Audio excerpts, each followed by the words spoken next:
It was very clear when Bob first started here that he had a focus on the people involved in our programs and on our facilities.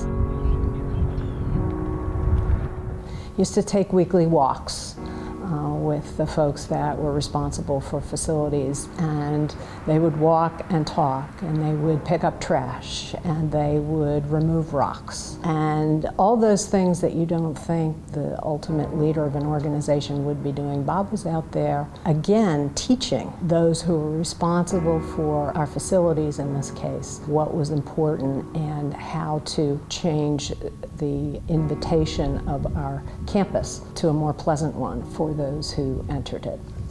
And that we needed to move from sort of an industrialized look to a more park-like environment here in the athletic department.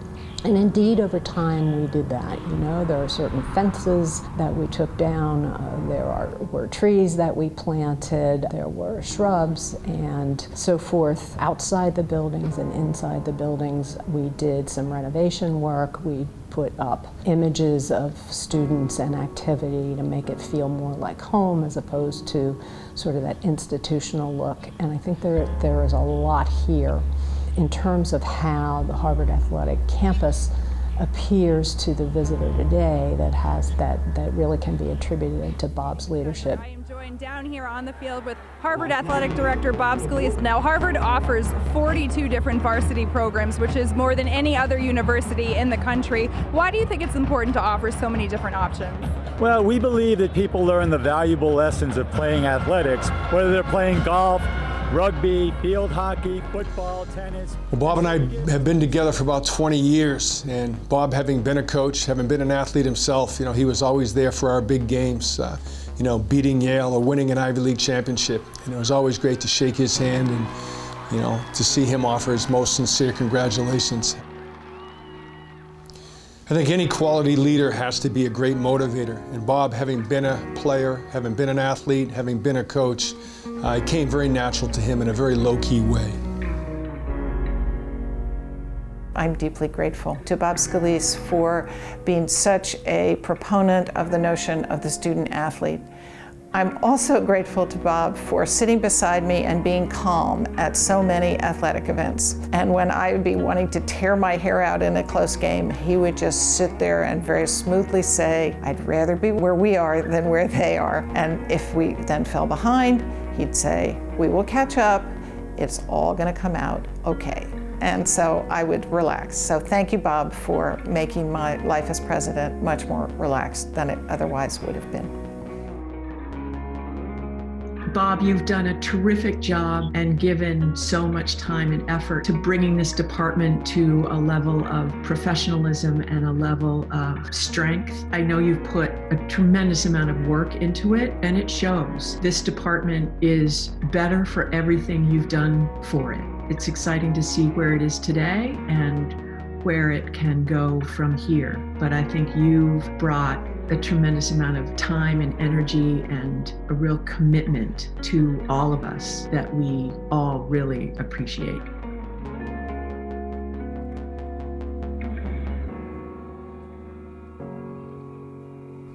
My relationship with Bob really picked up about 15 years ago when Bob called a group of us together because he really wanted to see the basketball program rise in prominence. And he knew that he needed some help to do that, both financially as well as rallying the alumni group.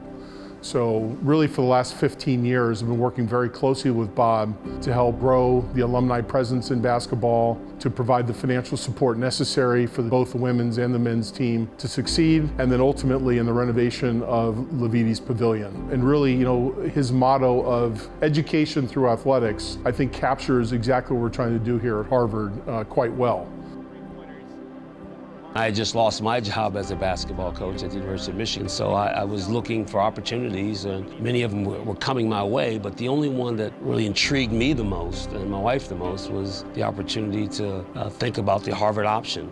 And met with Bob and the senior associate athletic director over breakfast at the Final Four in Atlanta. I always remember Bob saying one thing about what was important here, and something that I said, I think, prior to his mentioning of what's important at Harvard was to be an educator and a teacher. And I described to him my background and my mother being a longtime school teacher. And I knew right away there was a connection with us because he felt that was something that was incredibly important to be a part of here on this campus, is to think of yourself as a teacher.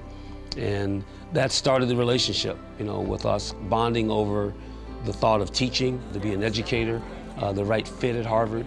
The word that I think of with speaking about Bob is the word gratitude and grateful. And he's been a partner, but he's also been an amazing teacher. I think that's one of the things that he prides himself on. I want to thank you in particular for your leadership with the Ivy League meetings. You have been a voice of principle, a voice of reason, and a really important perspective in our meeting rooms. You also, as our chair, elevated the conversations and enabled the group to become more strategic, more forward-thinking, and modernize the league while also remaining completely consistent with our founding principles.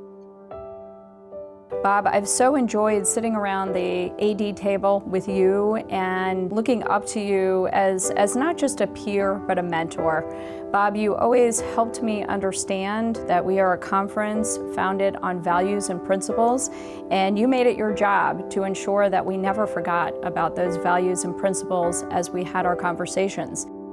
In 2013, my family and I attended the NCAA men's basketball tournament in Salt Lake City. And when we attended the game, we were given a lot of Harvard gear, and my family and I wore hats and different types of Harvard paraphernalia throughout the game, and were able to cheer on Tommy Amaker and the team to a big upset over in New Mexico at the time.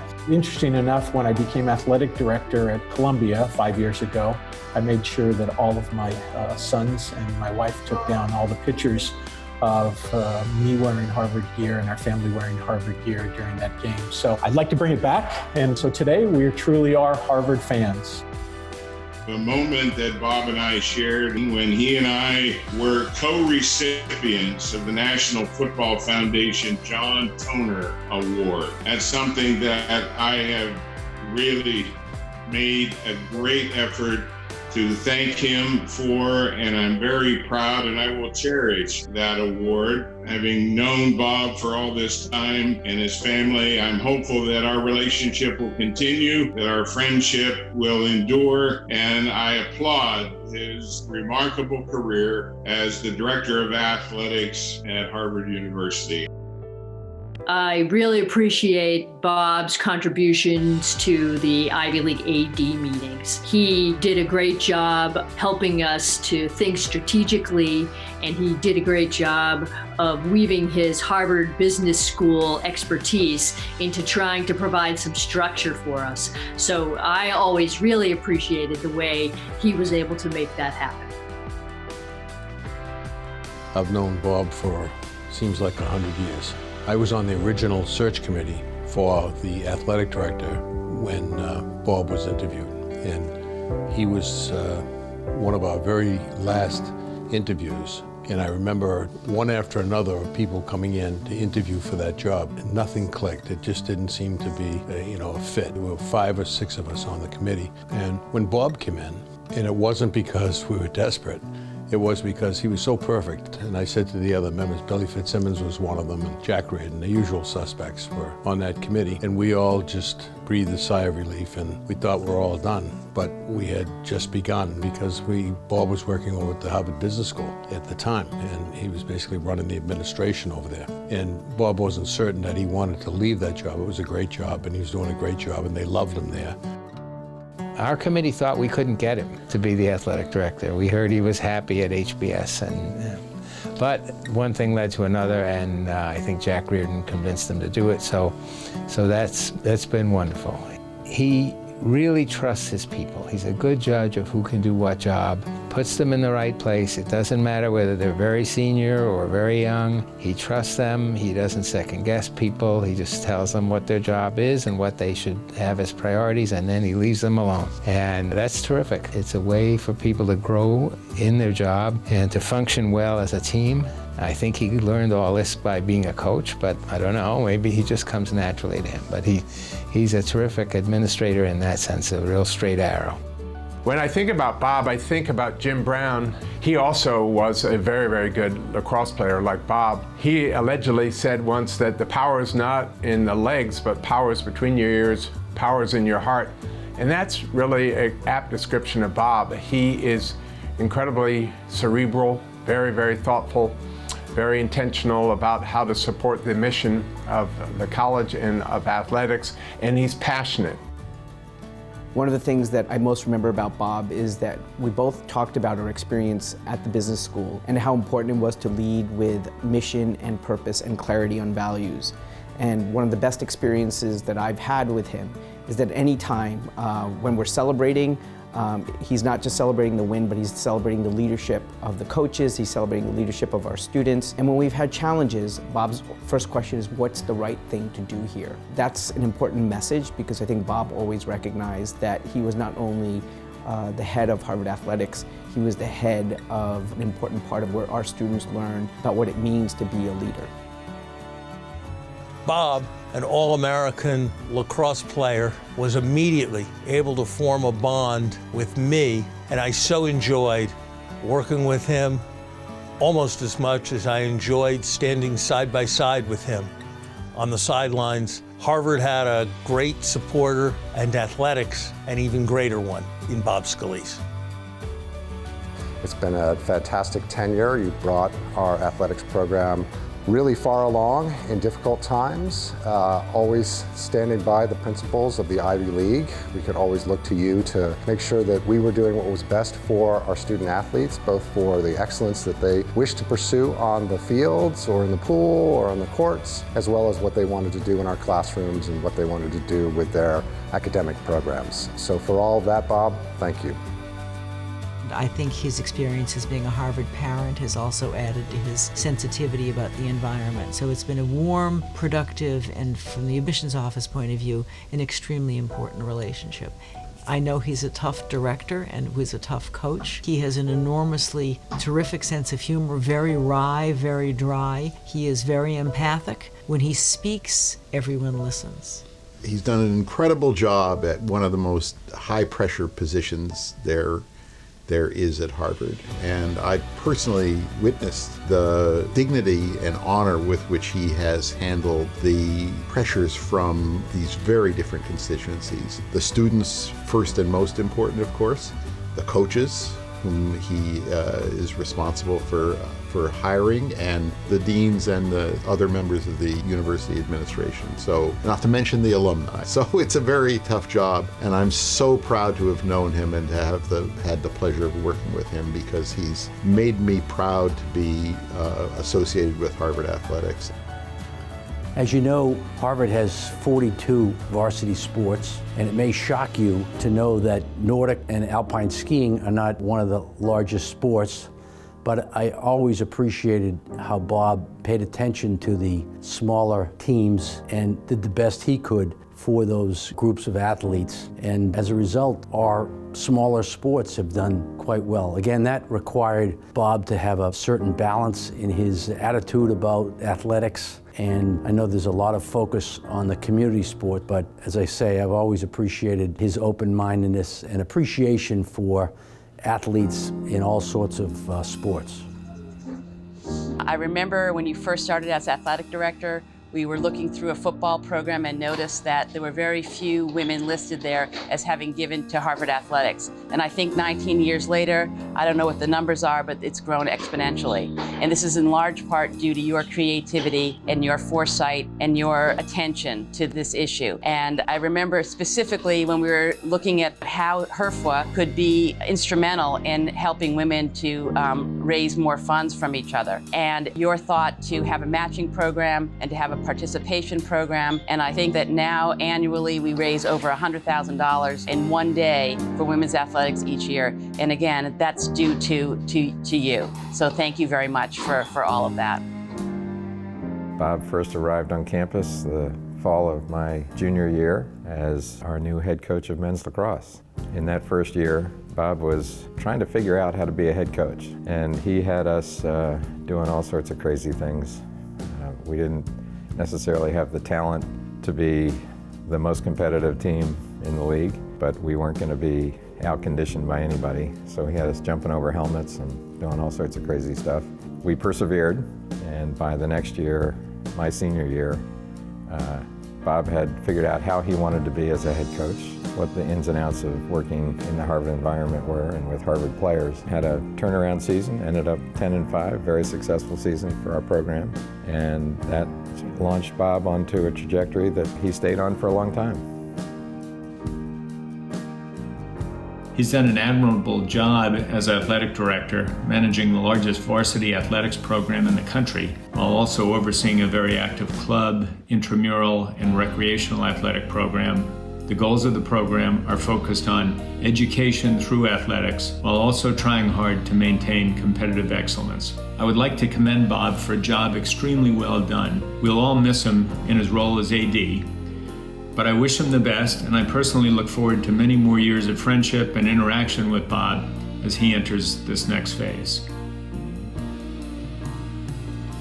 I'm always going to be so grateful to Bob for giving me a chance to live my dream and giving me the opportunity to do what I love at the highest level and giving me all the resources that I need to be successful here. And I hope that taking a chance on a high school coach to be the head coach of both his men's and women's programs here, that I did him proud, and I wish him nothing but the best moving forward in the next phase of his life. My most memorable moments with Bob were the discussions around dirt. And it's a really good joke we have between each other because when we renovated our field, and I was working with Jeremy Gibson, and I said to Jeremy, we really need to get this top-of-the-line dirt for the infield. So he advocated this with Bob. Bob went in the direction, and it was the first field in the Ivy League to have this dirt. And he would always give me a hard time about how much this dirt cost. And really, to me, that represents how innovative Bob was to be able to support a coach's recommendation, have the backing of the technology with the dirt, and really get a surface that was safer for our student athletes, more playable, and would save us a lot of money in maintenance costs because we didn't have to add things to dry out the dirt. And so to this day, we always joke about the dirt. Congratulations, you will be missed. It is through Bob that I've come to understand and appreciate the mission of Harvard Athletics and its profound positive impact on the lives of our students and the life of this university. Bob has been a steward of the mission for his entire career, a steadfast believer in the ideal of education through athletics and in the value of the Ivy League. That commitment has been inspiring, but also grounding, particularly in moments of challenge when adhering to the mission is a lonely proposition. I feel very lucky that I've had Bob as a partner in these first 2 years of my deanship. Luckier still that he'll continue to be an advisor to me in the year ahead. Bob, congratulations on your retirement and your legacy. Bob, Harvard is better and stronger because of you. Since 1974, you've contributed to our community in extraordinary ways. As a coach, as an alumnus of the business school, a dean at the business school, and for these past 19 years as our athletic director. For the past 2 years, I've benefited tremendously from your wise counsel and your strong leadership. And over the past few months in particular, I've learned from you. One of your coaches wrote me earlier this year and shared a bit of wisdom. He said, "Crises don't build character, they reveal it." There's no one I would have rather gone through this past semester with than you. Your deep concern for our student athletes is something that will stay with me for years to come. Thank you for everything you've done for Harvard, for athletics, and for me personally as a new president. I'm excited to see what you and Maura have planned, and I wish you both many years of health and happiness and a bright future ahead. We'll always be here for you and always in your debt. Thank you, Bob, for all that you've done for each and every one of us.